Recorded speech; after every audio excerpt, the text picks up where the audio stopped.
Hello, everyone, and welcome back to the Boost Your Biology podcast. Today's special guest is an entrepreneur, author, and world-class expert in optimizing human health and performance. He's also the CEO of Biohacking Secrets. Anthony DiClementi, welcome to the show, man. Thank you for having me, Lucas. If I'm such an expert at biohacking performance, why did I just spill electrolytes all over my lap?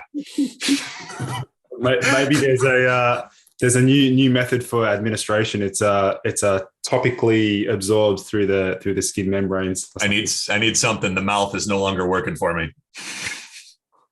So Anthony, maybe do you want to let my listeners know a little bit about maybe your story and how you became so fascinated into optimizing human health? Yeah. I mean, I've been passionate about health for as long as I could remember. I remember if you want to go back as far as grade school, I remember there was this girl that I really liked. Not that I even knew what to do with girls at the time, but she was like obsessed with Brad Pitt and his abs. And I'd look down and I was like, I don't have abs. Like, how do you even get abs? You know what I mean? So it kind of got me thinking. I was like, all right, I guess I got to start working out. And I joined Bally's Total Fitness at a year before you're even allowed to join with one of my best friends. And most of the time we'd go to the gym and we'd just do one set and then order smoothies, but eventually you start showing up enough and the smoothies kind of lose their allure and you start actually working out. And I played soccer my whole life through, I was captain of the varsity team. And, we went to super sectionals and stuff some years. And then I played club soccer at the University of Illinois. And also minored in partying. But we won the club soccer national championship and it was fun. So I was into training and health and performance as it pertained to doing better on the soccer field. But what really took things off into this trajectory where I became much more well-versed in functional medicine and nutritional neuroscience was I got Lyme disease and my health went to complete ish. And no doctors were able to tell me what was going on. They're like, are you sure it's not in your head? It sounds like it's probably in your head. And I'm like, you son of a bitch. And I just realized firsthand how limited the diagnostic tools were. These doctors would be like, take your shirt off. And they'd be like, oh, you're in better shape than I am. Meanwhile, I'm depressed as shit, chronically fatigued. My whole body hurts.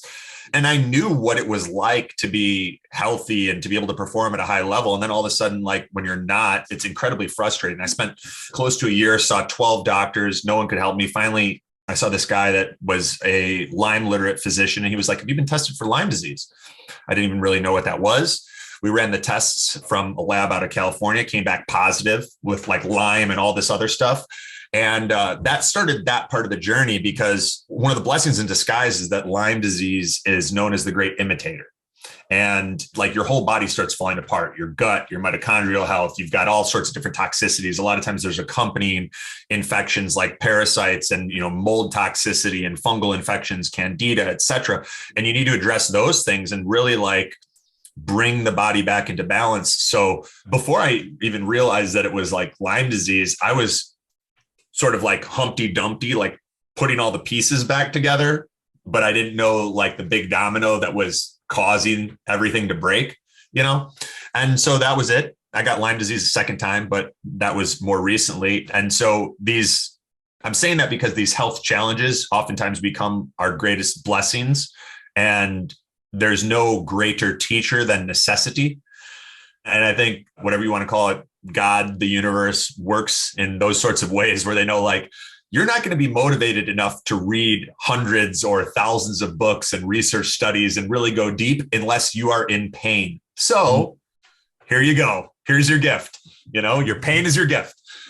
And released the Biohacker's Guide to Upgraded Energy and Focus. We launched the Biohacking Secrets show in 2016. We've had on a bunch of amazing luminaries and thought leaders from the Stanford professor of neurobiology, Dr. Andrew Huberman of Huberman Lab. Him and I created a Biohacking the Brain course together that people can check that out when they go to biohackersguide.com. We coach a number of Olympic gold medalists, Stanley Cup winners, a lot of entrepreneurs that are into radically optimizing and upgrading their brain, body, and life. And then everyone in between, just people who want to explore their full potential on this planet. And that's all at biohackercoaching.com. Incredible, incredible. So maybe Anthony, we'll keep the conversation flowing in regards to like energy, because I know a lot of people are suffering from low energy and fatigue, maybe post-COVID or post-vaccine or whatever. But maybe do you want to like discuss what do you think are the biggest hallmarks for why people are struggling with energy these days? Well, it depends. Are we talking about someone who's participated in a medical experiment or someone who has not participated in a medical experiment? Because that's a big cause. These are things that we know contain a variety of substances that are not conducive to longevity, mitochondrial health, etc. The heavy metals, just to name a few. But let's assume it's someone who hasn't, right? Then I would say probably one of the biggest. I mean, what we're experiencing right now is you put great in quotes. It's the great poisoning. Like we're literally being poisoned from every possible angle. It's in the food, it's in the water, it's in the air, it's everywhere. It's in the materials that our homes are made out of. And if you're unaware of these things, which many people are, then you're going to be climbing an uphill battle and you're going to be relying on compensatory biohacks and tools and forever caught in a game of whack-a-mole. So one of the biggest overarching examples of this that isn't on a lot of people's radar is the wireless radiation from electronic devices. So we're talking about our phones, our Wi-Fi routers, the quote unquote smart meters on our homes. So the seventh letter of the alphabet is G, right? Everyone gets that? So when I say 7, I'm talking about G, right? So the 5, 7 towers that are now everywhere, right? We're trying to avoid some of the any flags that could limit reach. And so if you really look, like where all of that originated was in a city in China that everyone knows from a popular and ridiculous bat narrative. Right. So that was the first place that 57 originated. Is that any coincidence? And then that actually tracks where it was continued to be rolled out. There was a very close correlation between the rollout of this technology and what we are referring to as COVID. I'm just trying, and I know this isn't ideal, but you guys get it. So that is one of the biggest factors that is not on people's radar, nor do they recognize the bigger implications of that wireless technology and how it fits into the human control grid. But at a minimum, we know it's causing double-stranded DNA breaks. It's flooding our cells with oxidative stress and free radicals that then our body needs to buffer by dipping into glutathione reserves and depleting minerals like magnesium, amongst other electrolytes and things. So that is a huge, huge one. And what most people do is they just throw up their hands and they go, it's everywhere. There's nothing I can do. But there's a lot you can do. And but if you don't know that, then you're going to get left behind by the people that know what to do and actually do something. Yeah. So then I guess from the metabolic health standpoint, what exactly are these EMF or frequencies and things like that? What are they doing to the body? Do you want to sort of explain that to my listeners? Yeah, a lot of this work was pioneered within the past 2 or 3 years by Dr. Martin Pall, Pall. And there's a lot of different ways that they affect the body. So the first and foremost, you've got these things called voltage gated calcium channels in your cells. And they're almost like, just a picture like a garage door that very close, it opens and closes to allow the right amounts of calcium ions into your cells, and then closes when the right amount is already inside. And it maintains balance between the inner cell and the outer cell and whatnot. And what happens is when we're in the presence of this wireless electricity, those garage doors get jammed open. The cells then get flooded with calcium ions, which convert into peroxynitrate and other free radicals and oxidative stressors that lead to poor mitochondrial functioning, double-stranded DNA breaks, and essentially accelerate aging and increase your risk of cancer and every degenerative disease under the sun. They throw off our body's ability to dispose of and metabolize glucose properly. And then when you go even deeper, these same frequencies, much like we're aware of what blue light does to melatonin, right? Well, these frequencies do the exact same thing. You could even be wearing a blindfold and they will still have the same effect with regard to melatonin suppression. So then your sleep starts to suffer. And everyone's aware of the benefits of sleep, but a lot of the sleep guys, I listened to an interview the other day on a very popular podcast with this guy who wrote a book on sleep. He didn't say a damn thing about this, not a word. I'm like, this guy's an expert. And he's like, have a routine. I'm not trying to make fun of everybody, but people that are ignoring these elephants in the room, either because they're unaware or because they're, unwilling to, for whatever reason, I think you should make fun of them. And I think they should get called out.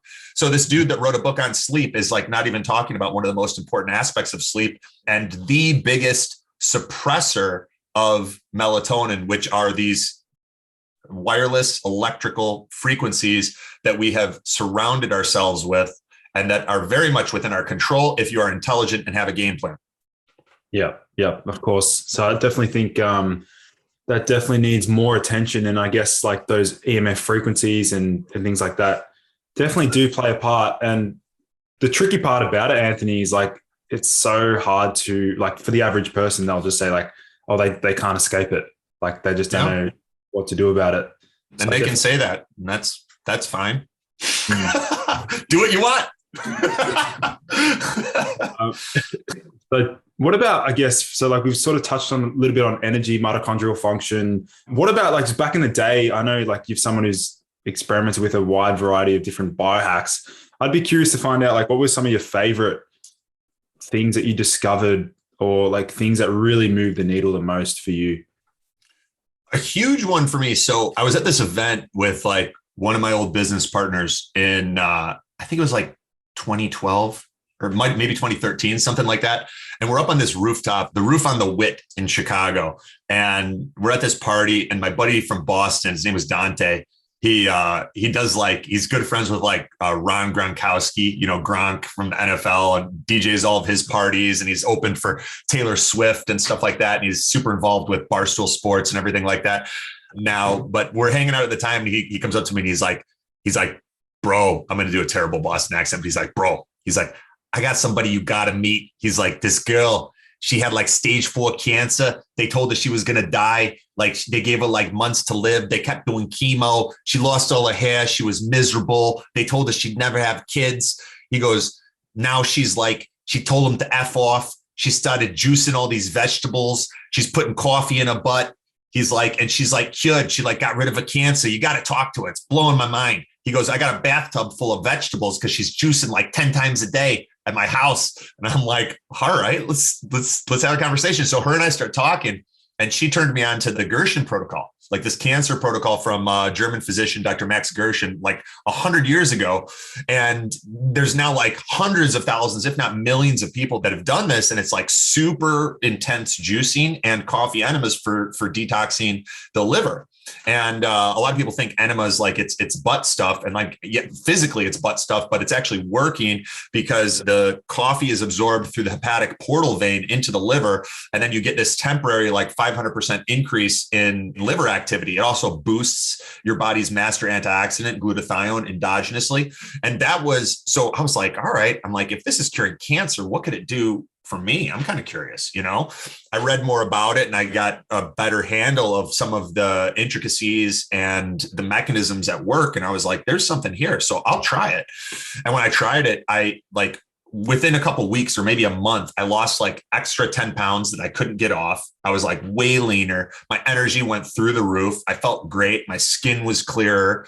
It was definitely something that I would consider life-changing. And it took a little bit of like learning, like there were some of them that didn't go so well at the beginning, as you're kind of figuring out what to do and what not to do. But I actually made a video on it and YouTube buried it. So good luck finding it. But if anyone wants to message, I'll give you the link. You can put it in the show notes. Yeah, I was about to say. There we go. I've got the link. There's some funny parts. You'll get a laugh at my expense, but we did that on purpose. And that's definitely one of them. And there's more. I'm happy to talk about more too. Was that following Lyme for yourself, or was that during your recovery? Yeah. During recovery, like kind of getting back to where I felt like I had the energy and mental clarity to just be at full throttle. Yeah, let's definitely explore Lyme a little bit further because I've had no guests on my show that sort of discussed anything about Lyme. So maybe do you want to maybe talk about how far we've come in terms of the way in which we tackle it now versus maybe, I don't know, 20, 30 years ago? I mean, even in 2011, when I was diagnosed, most doctors didn't even recognize it. And we've come a long way, but there's still, even some of what are considered to be like the Lyme experts, they're still just throwing antibiotics at it, oral antibiotics, IV antibiotics. And I mean, I've treated it two different ways. So I've done the first time around, I did a good amount of antibiotics. I did a ton of ozone. I did a ton of IV laser. So there was a company called UVLRX that I talk about in the Biohacker's Guide at biohackersguide.com. But then, one of the 3-letter acronyms that kind of controls our medical industry institution went after them and shut them down. There's another one now called Weber. They make the Weber IV laser. They're out of Germany, and that's a really good product, and that's the closest comparable that I know of that's in existence today. But I went really, really hard on ozone, UVBI, which is known as ultraviolet blood irradiation, and those IV lasers. And that helped a lot the first time, but I had to do a ton. And I was doing Myers cocktails and vitamin IVs and all of these different things and the coffee enemas. And I tweaked my nutrition. And I wrote about some of that stuff in my book.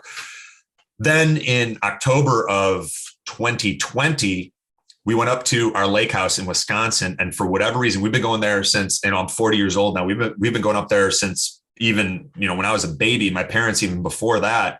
And we go up there this time and there's ticks everywhere. Like we'd let the dogs out and they'd come back in covered in ticks. We'd be picking off like 5-10 ticks every time the dogs went out. Well, I'm sitting there doing some work on my computer and I feel something on my arm and I look down and there's a tick crawling on me and I'm like, oh no. So I get it and I get rid of it. And then I'm in the shower and I'm like washing myself and I feel like on the inside of my leg and I feel like a bump. And I look down and I've got a freaking tick in my thigh. And then I find another one on my, like near my armpit. And I'm like, oh God, I hope this isn't it again. Like after you kind of get through it, get yourself back. And then, and then zonked out, slept for 24 hours. I knew it was in bad shape. So the second time around, I had a very different protocol that I wanted to test. And I didn't want to invest the same amount of time and energy that I did the first time. I wanted to see if I could condense it. And so I did that. And I can share a little bit of that, but it's also part of our coaching program. So I also have to be conscientious about I want to give away awesome stuff and add as much value as possible. But I also got to keep the kimono closed a little bit here. But long story short, I went to Germany and I got cooked at 107 degrees and then combined that with a bunch of other treatments, but took what could take months, years, or never. Like a lot of people never even get over Lyme disease because they don't know what to do. They don't even know they have it, or they call it multiple sclerosis, or they call it Lou Gehrig's disease, or they call it Alzheimer's, or they call it dementia, or they call it Parkinson's, or they call it, I don't know. But there's a lot of diseases that are essentially, in my opinion, and in the opinion of certain people that I've interviewed, related to Lyme, and Lyme getting into the brain and nervous system, just undiagnosed.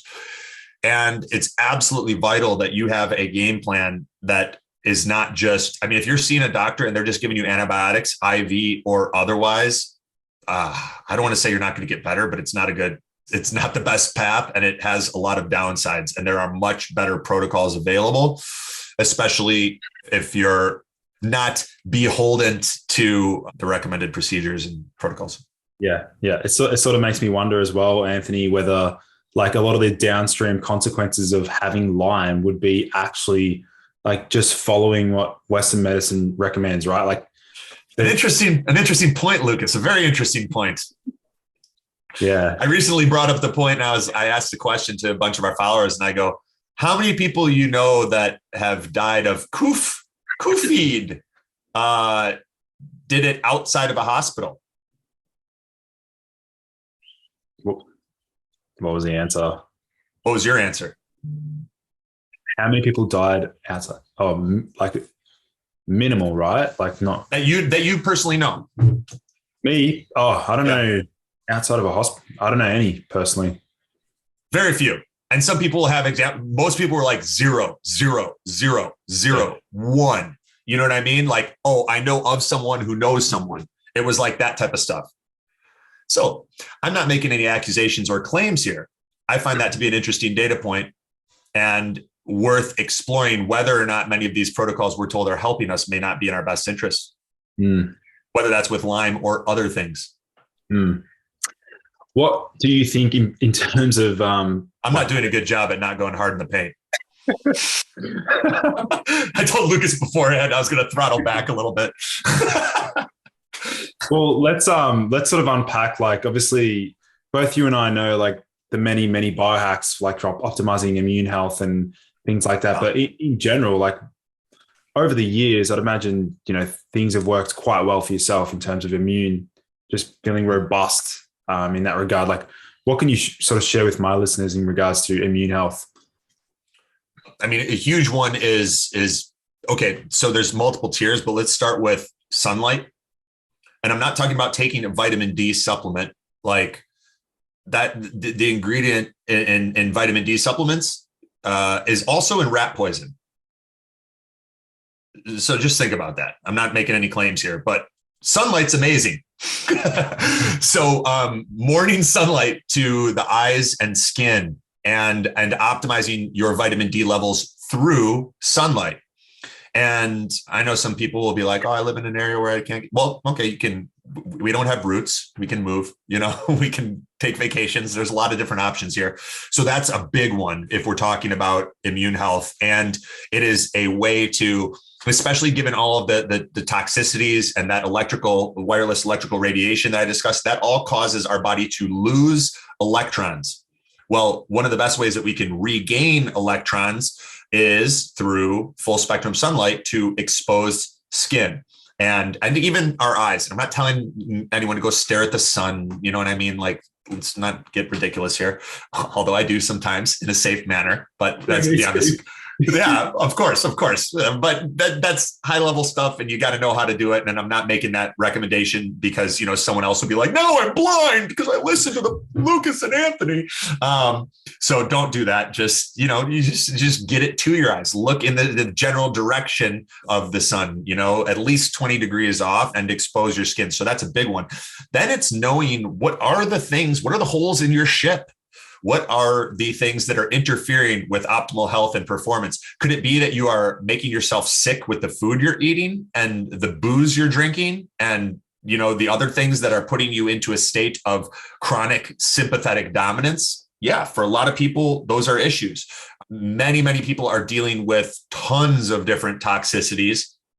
And that includes mercury, aluminum, a variety of heavy metals. It includes parasites, certain infections, fungal infections, mold in their home. Like there's a lot going on there. And I guess what it really boils down to is not like in the biohacking community, there's almost this like shotgun approach, throw a whole bunch of stuff against the wall and see what sticks. And like, there's a lot of amazing, brilliant people in our community, but they also recommend like 100,000 things rather than where I think it all begins and like where every one of our coaching programs goes above and beyond is diagnostics.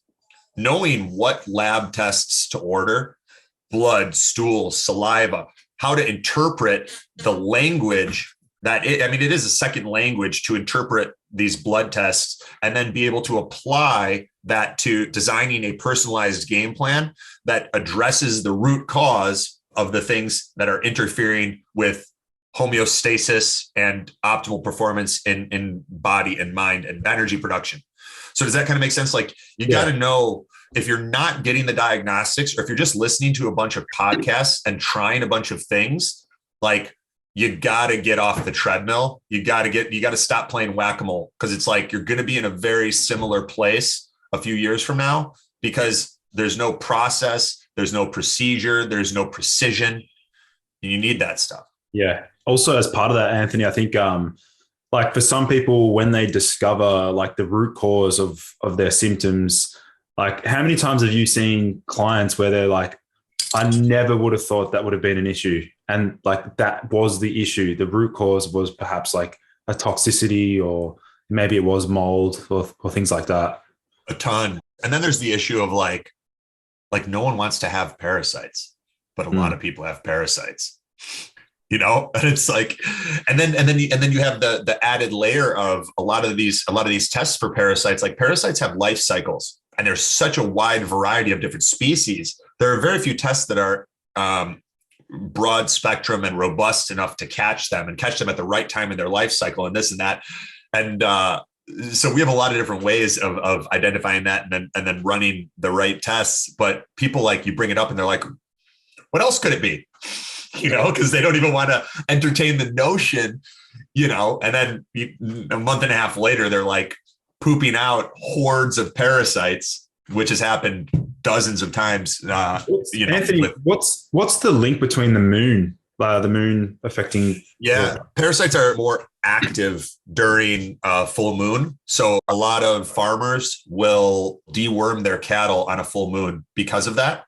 Wow. And similarly with people, like if you're doing a deworming protocol, which, you know, we typically start with herbs, and then if someone's incredibly immunocompromised, which is like a lot of people that don't even realize it, you know, that's if you have parasites, which a lot of people do, it's because your body wasn't robust enough to fight them off, you know, or you've been on this long trajectory that's suppressed your stomach acid production and digestive enzymes and this and that, and created an environment where parasites can get a foothold, you know. And then so while you like reinvigorate the immune system and kind of put these different things back together, you have to time the deworming protocols.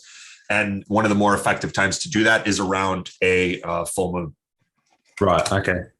Yeah. So parasites.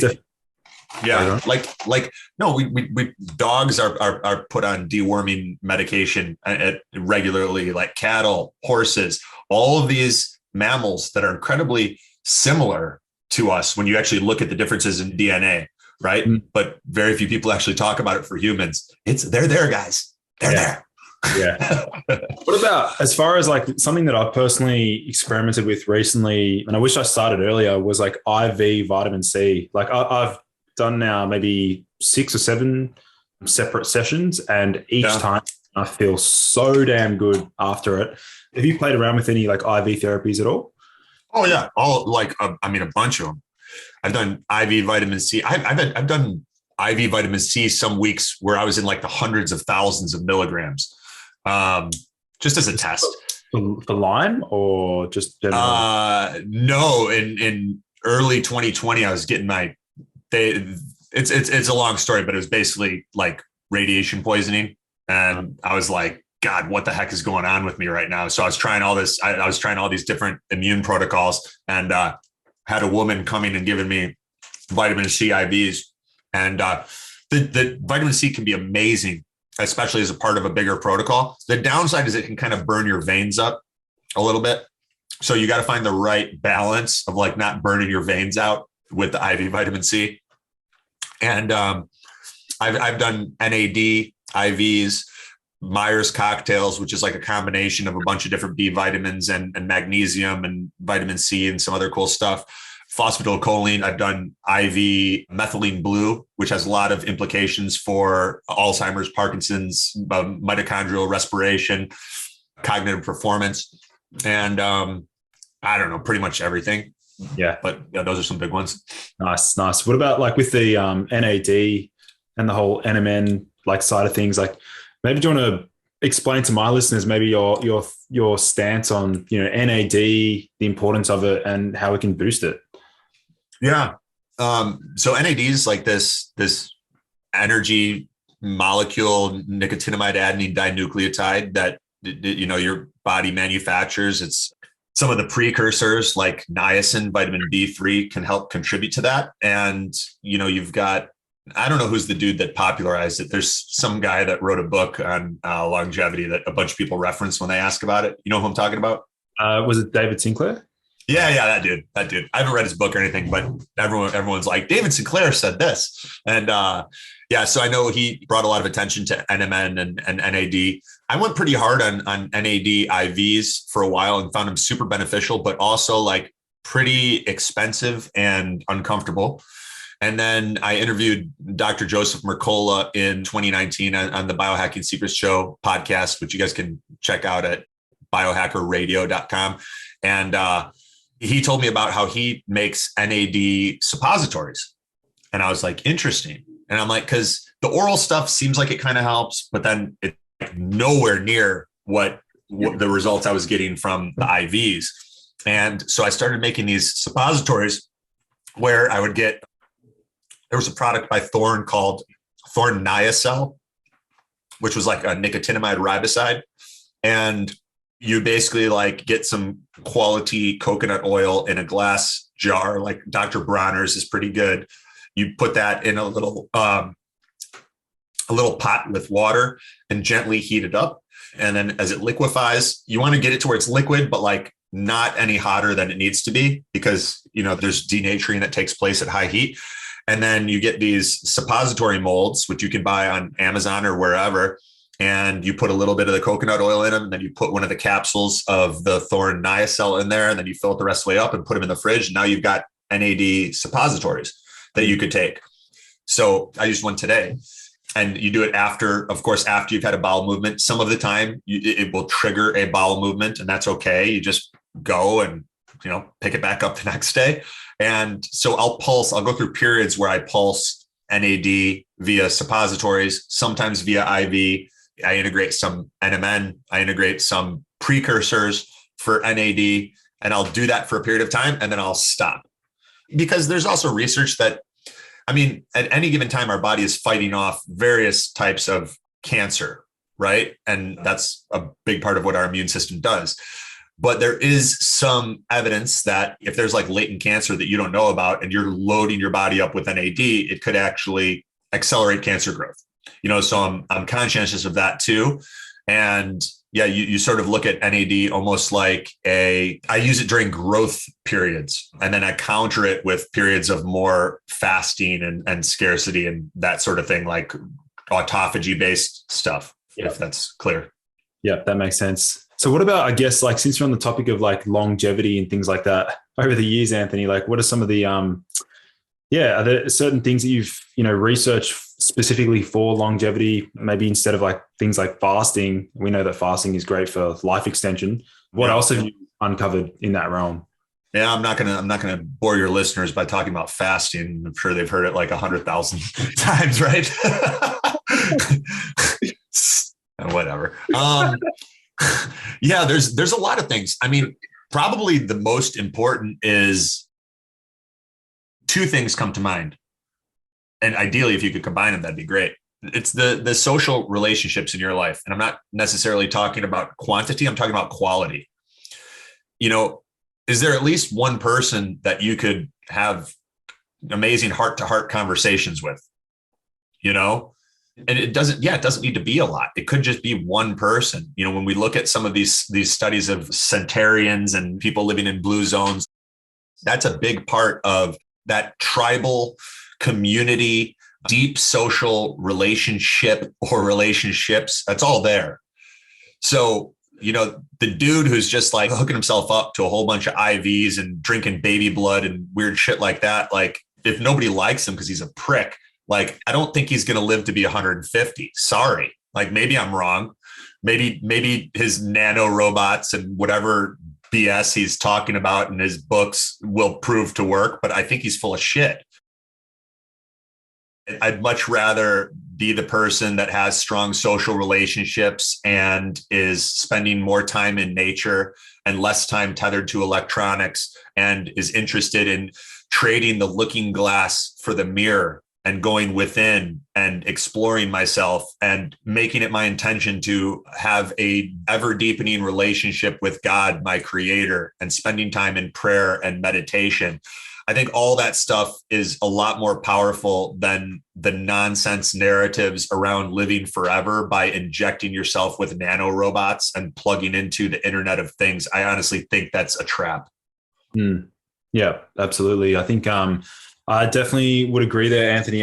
That's the one thing that I've noticed myself, like just during lockdown, was just my general, mental well-being and energy and just general vitality just dropped off so dramatically. Like that now that I'm at the end of all that, like, and I've come out of that lockdown period, like my number one focus, my number one objective has literally been just to like get out, be social, engage, form new connections, friends. And I've already seen like I just feel better in general from doing that. So it totally makes sense. For sure. Another one too is a willingness to look at our relationship with sex, including pornography. I think a lot of guys are like, I don't know why my testosterone's low. And yet they're like whacking off to YouPorn twice a day, And it's like, if you think about it, like, okay, let's pretend we're explorers. We put on our, our Lewis and Clark hats and we go out into Africa and we're observing the animals. And then you see like this, this chimpanzee and the chimpanzee, he's making love to a lady chimpanzee, right? They're making sweet, sweet love. Meanwhile, on another branch, there's this other male chimp who's beating his pecker, watching the other two have sex. Who's the alpha? Who's the beta, right? You don't need to have a zoology degree, right? Meanwhile, these dudes are sitting there staring at their screen, beating their pecker like some beta chimp. And they're like, I don't know why my testosterone's low. Well, maybe because you're telling your subconscious mind that you're a beta bitch. Stop watching porn, or at least cut back on it. Use your imagination. Go have actual sex and do it in a way where you connect with your partner and like where you care about them. And you're not looking at this like transactional, I got to get a nut type exchange. I think we really need to reevaluate the way that we explore sexuality and bring it back into the sacred, and also recognize that, look, I'm not perfect. I sometimes look at boobs and things like that. And you know what I mean? Like I've watched pornography. I get it. But like the more we do that stuff, the more we start to separate ourselves from that sacred sexuality and our ability to really connect with our partner. And additionally, it sends subconscious signals to our mind and body and spirit that we are a beta. And I believe that there is a secondary hormonal response that follows that energetic pattern. Yeah, for sure. I think also stemming into that would be like just the different cultural perspectives on, intercourse in general. Like maybe for some men, do they feel like it's heavily suppressed, or like, what are some of the repercussions potentially for guys that have unfortunately suppressed that sexual energy? I think, that's a really important point. Yeah. I'm listening to this. I guess technically it's an audiobook. It's on Audible, and I'm a huge fan of Napoleon Hill. He wrote Think and Grow Rich and a bunch of other books, Outwitting the Devil. Both of those are phenomenal. But there's this one that my buddy Russell Brunson turned me on to called Napoleon Hill in His Own Words. And it's the only audio course of him actually speaking in front of a live crowd. So it's got a totally different energy. It's not like someone reading his book. It's him speaking live. And it's just fascinating. I'm listening to it for the second time because I get so much value from it every time. I'll listen to it like when I'm working out, I'll listen to it when I'm driving. And he talks about that transmutation of sexual energy, how this is one of the most powerful forces in our universe. And if you're not spraying it, into a box of Kleenexes twice a day, and you're actually using it to like help fuel the activities that support your vision that you want to manifest for your life, it can be really, really powerful. And so I recommend checking out anything by Napoleon Hill. If you haven't listened to Think and Grow Rich, he goes into it pretty deeply there. Outwitting the Devil is great. And in his own words, which is on Audible, also highly recommended. Yeah, awesome. Actually, that's something that I'd love to explore, is like that same level of sexual energy is like almost like that same creative energy, and that productivity mindset is fueled by that. And that's something personally I've noticed is like periods when my like sex drive and libido is like through the roof, very high. I'm also like super motivated and want to get shit done, very productive. Yeah. Yeah. I mean, so many guys like that end up joining our coaching program. They're like, I used to be like a killer. Like I'd want to go out, I'd want to conquer, I'd want to get stuff done. And I now feel like I've like lost my mojo. Like, I don't feel that same motivation. I don't feel that same drive. I'm not like going out there, like wanting to conquer things, and they're like, I want that energy back. I want that level of vitality. And a big part of what we do then is like figure out, okay, what's causing that? Right. And how do we fix it? Because the short-term answer and what a lot of guys do is they just go and start injecting bioidentical hormones, or, sometimes not even bioidentical hormones. And like, you're then just kind of, you're not getting to the root cause of the issue. Yeah, for sure. What about like, as far as like, maybe speak upon the dangers of some of these endocrine disrupting chemicals that a lot of guys, are still questioning. Like, I get messages on Instagram saying like, oh, I bought this plastic bottle. It says BPA free, but like, what are your thoughts on this bottle? Things like that. I think there's secondary and tertiary to the wireless electrical radiation. By far. I know that stuff suppresses testosterone production. It interferes with thyroid hormone production. It sends the body into chronic sympathetic dominance. And, then you have this, like, okay, imagine we're back in Africa, right? And, you and I are doing some exploring, and then all of a sudden a lion comes out of the tall grass and starts chasing after us, right? And we're sprinting to get away. Both of us hoping we're not the slowest one, because you don't need to be the fastest. You just can't be the slowest. Right. But while we're escaping from that lion, how much blood is going to digesting the meal we just ate? Like none, right? It's all going to our muscles and our brain so that we can get out of a really bad situation.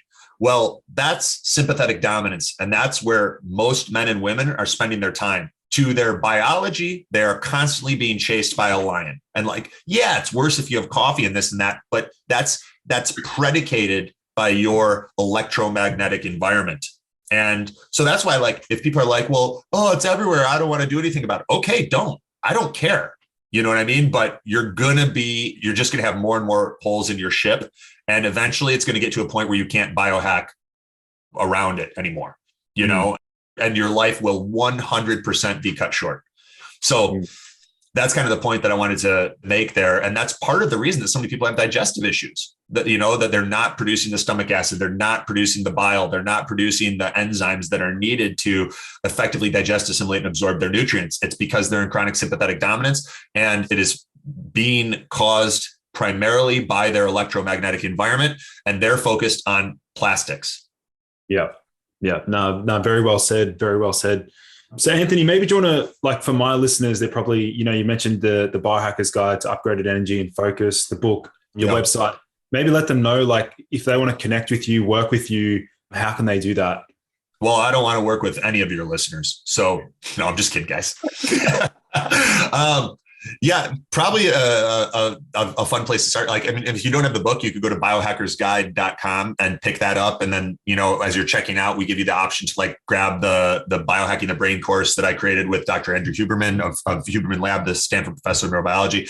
But like our coaching program, we created a cool training at biohackerwebinar.com. And you can watch that by going to biohacker webinar or biohacking webinar, or maybe both, but you can go there and check that out. And then that's kind of like gives a little bit more detail about what our coaching program is all about. And yeah, lots of entrepreneurs, a lot of people that are just in control of their income, where if their body, brain, energy production is all dialed in, they know they can make a lot more money, or they could make the same amount of money in a lot less time and have more of themselves to give to the people they love, and deepening those social relationships that we know are so important for longevity. So yeah, that's all at Biohacker Webinar. And I think you might even be able to watch the training at biohackertraining.com, but I don't want to hit people with too many URLs.